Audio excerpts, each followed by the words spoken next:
Hi everyone, this is your Young People's Love Tap video, Grieving a Loss. So lots of things happen in life, throughout your life, now when you're young, when you're middle-aged, or when you're old, that constitute a loss. That doesn't necessarily just mean someone passed away that you either loved or cared about. Loss comes in many forms. You could lose a job, you could have a relationship that ends, you could lose a friend, you could have a dream that becomes broken or shattered. There's lots of different ways that loss shows up in life. And what's helpful to know is how to grieve a loss, because that's really powerful. Now, depending upon the research that you look at, there's a number of different stages for grieving a loss or for grief. The most common formula or stages is the 5 stages of grief, originated by Elizabeth Kubler-Ross back in the day, decades ago. And that would be denial is the first stage, anger is the second stage, bargaining is the third, depression is the fourth, and acceptance is the 5th stage. However, in the last number of recent decades, different therapists or psychiatrists or psychologists have added other stages. So if you go online to research grief or grieving a loss, you might see that there's 7 stages or 9 stages or 12 stages. So however many stages, what I'm going to talk to you about today is the process and some steps to help you get through it. It's not easy.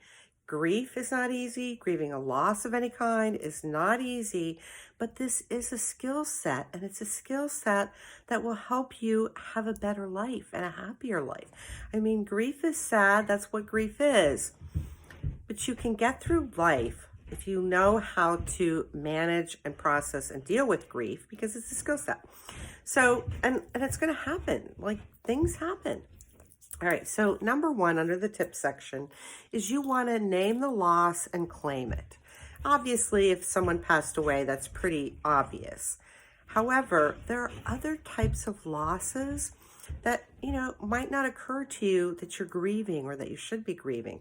So you want to identify what's going on, name it so you can claim it. The next thing that's really helpful for you to understand is this is a process. This is not, oh, I've identified my loss and it's a broken dream or a shattered promise or what have you, now I'm all better. No, that's not how it works. This is a process. And under the process, you're going to want to use emotional abilities to manage and process your emotions. You not only have to feel them, but you have to do the work of managing and processing. It's a process. You have to process your emotions.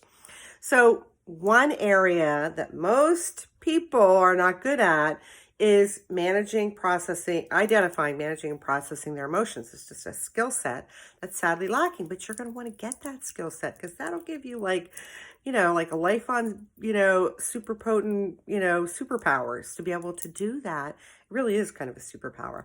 So you want to go to work. I have a video about growing your emotional abilities, and pretty much lots of my videos will be helpful in that area. But you're going to want to get to work, not in just identifying, oh, you feel sad or you're experiencing grief or it's a loss. You're going to have to do the work to manage and process your emotions. The next tip for you is to just ditch any shame or embarrassment. You don't need to be ashamed or embarrassed if you suffered a loss. I mean, it happens. And there's nothing wrong with it. If you love someone and they aren't friends with you anymore, or you lost a job you loved, or you had this dream for your life and that got taken away or whatever, you don't want to be ashamed or embarrassed, because you're human. And part of being human is to be able to feel love and experience all the great things about love. And that includes loss sometimes. Okay, so this whole thing of grief or grieving a loss falls under the umbrella of emotional pain. I have a whole video about emotional pain. I have a blog post about emotional pain. This is an area that the majority, and I mean like the hugest majority of people, are terrible at. And you want to be able to grow your skills so that you can deal with life. Maybe it's not grief or loss, maybe it's something else, but you want to be able to deal with emotional pain, because it happens. And if you don't deal with emotional pain, Nothing good is going to come of that. Trust me, nothing good is going to come from you slipping into denial and never coming out or pretending or having pretense. That's not good. It's not good. It's not healthy. It's not really going to help you because you want to have the skills to have a great and powerful life.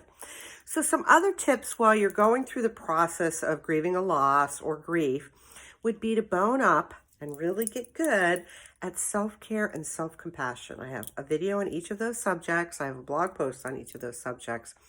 That's what I consider one of the foundational skills in life. You want to be good at that every day, even when life is good, because it's fun and it'll help you in so many ways. The next thing, and this is what pretty much all of my stuff is about, is growth and development. Why? Because the majority of Americans and people in the world grew up in very dysfunctional families. So if you grew up in a dysfunctional family, that's 70 to 96%, you didn't learn great skills. You didn't learn lots of things because you grew up in a dysfunctional family. So growth and development, growing your emotional abilities, growing your ability to deal with emotional pain, it's all under growth and development. It's what all my videos are about. And trust me, it can be a lot of fun. Make it fun, people. I have a whole video about My Life's No Fun, so you can look at that. The other thing that's really going to help you while you're going through grieving a loss or grief is to have really great friends. You want to have really great friends anyway, even when life is good. So I have a whole cast of videos about making friends, yeses to making friends, things to be, things not to do, blah, blah, blah. So look at all my friends' videos because really having great friends will help you be well loved. And that should be one of your primary goals in life, is to end up being well loved. And if you grew up in a dysfunctional family, you probably don't feel like you were well loved, and you might not have been well loved. But that doesn't have to come from your family. You can generate being well loved from external sources. I'm here to tell you. All right, the other thing that's going to help you is to learn anger skills. Now, earlier I listed anger as one of the stages for grief. And most people aren't good at anger skills. Anger is really a powerful tool. It can be really helpful and it can be healthy. It's just that if you don't have the skills, it's going to leave you disempowered and your anger will turn inward or it'll turn outward. You might be passive aggressive. I have a video about that. You want to watch that. So learning anger skills is really going to help you. The next tip I have for you is ask for help. There's no shame and embarrassment to say, my life got turned around and I'm really struggling. I'm grieving this, or I have had a loss in this area. The right people are going to support you. The right people are going to help you. And if you need therapy, go get therapy. I have a video about what is psychotherapy anyway. Don't have shame or embarrassment to get the support that you need. Please. And another tip is, if you're a negative thinker, that's got to go. I have a video about that. There's nothing positive to being a negative thinker. And if you're going through a loss or grieving, this might not be the time to actually change that because that's a big ask. But you're going to need to start to recognize that being a negative thinker, which can include being a pessimist, overthinking, catastrophizing, all that stuff can exacerbate your loss or your grief. It can it's like taking your loss and grief and pouring gasoline on it and then lighting it. So put on your list that negative thinking is something that you're going to put under your growth and development umbrella to work on and change. Because why do you want to have a sad, sorry life, which is what negative thinking will give you? The next thing for you is to understand that it will get better. It's a process. It is a process and it does take time. But to really get through grief or grieving a loss, you need to get in action. You need to get in action to make sure you're taking care of yourself, you're taming your inner critic in that self-compassion video, that you're making friends if you don't have enough, and you can have all of it be fun even though you're sad. I have a whole video about that. You might want to watch a couple of my videos.